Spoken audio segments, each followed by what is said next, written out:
Hare Krishna, Srimad Bhagavatam, Canto 1, Chapter 3, Krishna is the source of all incarnations. Suta Mahamuni said, in the beginning of the creation, the Lord first expanded himself in the universal form of the Purusha incarnation and manifested all the ingredients for the material creation. And thus, at first, there was the creation of the 16 principles of material action. This was for the purpose of creating the material universes. A part of the Purusha lies down within the water of the universe. From the navel lake of his body sprouts a lotus stem, and from the lotus flower atop this stem, Brahma, the master of all engineers in the universe, becomes manifest.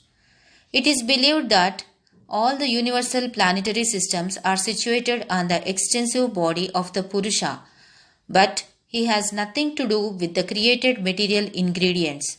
His body is eternally in spiritual existence par excellence. The devotees, with their perfect eyes, see the transcendental form of the Purusha, who has thousands of legs, thighs, arms, and faces, all extraordinary. In that body, there are thousands of heads, ears, eyes, and noses. They are decorated with thousands of helmets and glowing earrings and are adorned with garlands. This form, the second manifestation of the Purusha, is the source and indestructible seed of multifarious incarnations within the universe.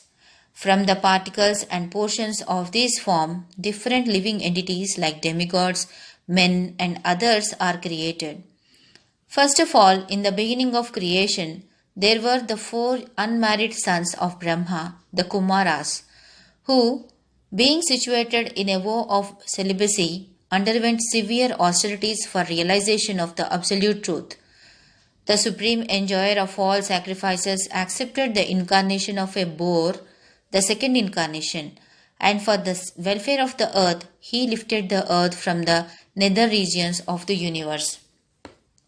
In the millennium of the Rishis, the personality of God had accepted the third empowered incarnation in the form of Devarshi Narada, who is a great sage among the demigods. He collected expositions of the Vedas which deal with the devotional service and which inspire non-fruitive action. In the fourth incarnation, the Lord became Nara and Narayana, the twin sons of the wife of King Dharma. Thus, he undertook severe and exemplary penances to control the senses. The fifth incarnation, named Lord Kapila, is foremost among perfected beings. He gave an exposition of the creative elements and metaphysics to Asuri Brahmana, for in course of time this knowledge had been lost. The sixth incarnation of the Purusha was the son of the sage Atri, who was born from the womb of Anasuya, who prayed for an incarnation. He spoke on the subject of transcendence to Alarka, Prahlada, and others. The seventh incarnation was Yagna, the son of Prajapati Ruchi and his wife Akuti. He controlled the period during the change of the Swayambhuva Manu and was assisted by demigods such as his son Yama. The eighth incarnation was King Rishabha, son of King Nabhi, and his wife Meru Devi. In this incarnation, the Lord showed the path of perfection which is followed by those who have fully controlled their senses and who are honored by all orders of life. O Brahmanas, in the ninth incarnation, the Lord prayed for by sages, accepted the body of the king Prutu, who cultivated the land to yield various produce, and for that reason the earth was beautiful and attractive. When there was a complete inundation after the period of the Chakshusha Manu, and the whole world was deep within water, the Lord accepted the form of a fish and protected Vaivasvata Manu, keeping him up on a boat.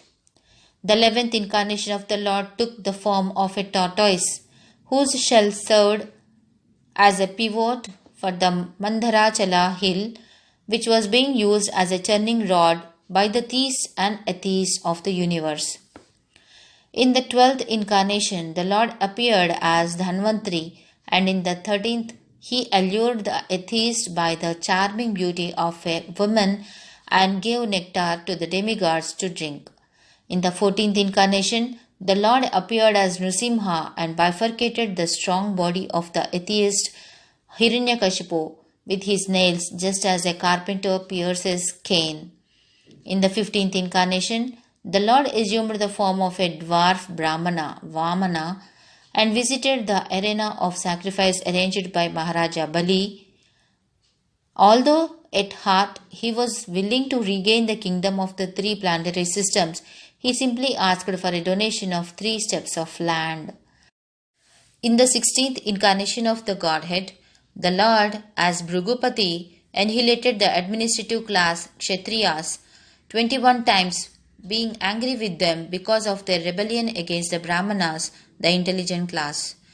Thereafter, in the 17th incarnation of Godhead, Sri Vyasadeva appeared in the womb of Satyavati through Parashara Muni, and he divided the one Veda into several branches and sub-branches, seeing that the people in general were less intelligent.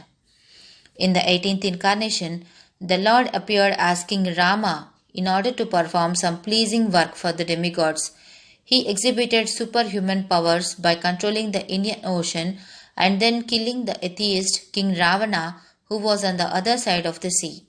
In the 19th and 20th incarnations, the Lord invented himself as Lord Balarama and Lord Krishna in the family of Vrishni, the Yadu dynasty, and by so doing, he removed the burden of the world.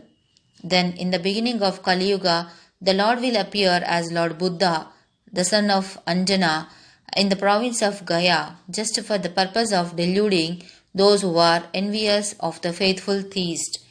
Thereafter, at the conjunction of the 2 yugas, the Lord of the creation will take his birth as the Kalki incarnation and become the son of Vishnu Yasha. At that time, almost all the rulers of the earth will be degenerated into plunderers.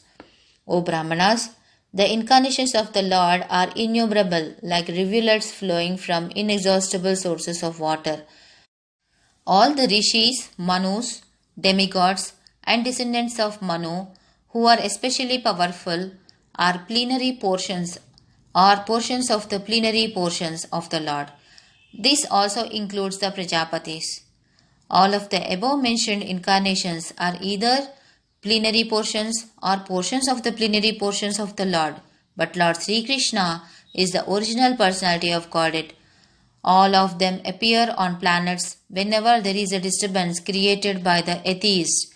The Lord incarnates to protect the theists. Whoever carefully recites the mysterious appearances of the Lord with devotion in the morning and in the evening gets relief from all miseries of life.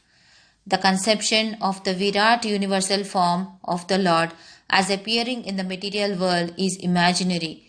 It is to enable the less intelligent to adjust to the idea of the Lord's having form, but factually the Lord has no material form. Clouds and dust are carried by the air, but less intelligent persons say that the sky is cloudy and the air is dirty. Similarly, they also implant material bodily conceptions on the spirit self. Beyond this gross conception of form is another, subtle conception of form, which is without formal shape and is unseen, unheard, and unmanifest. The living being has his form beyond this subtlety, otherwise he could not have repeated births. Whenever a person experiences by self-realization that both the gross and subtle bodies have nothing to do with the pure self, at that time he sees himself as well as the Lord.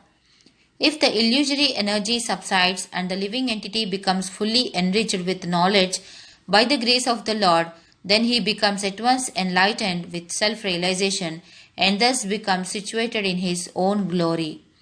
Thus, learned men describe the births and activities of the unborn and inactive, which is undiscoverable even in the Vedic literatures. He is the Lord of the heart. The Lord, whose activities are always spotless, is the master of all the 6 senses and is fully omnipotent with 6 opulences.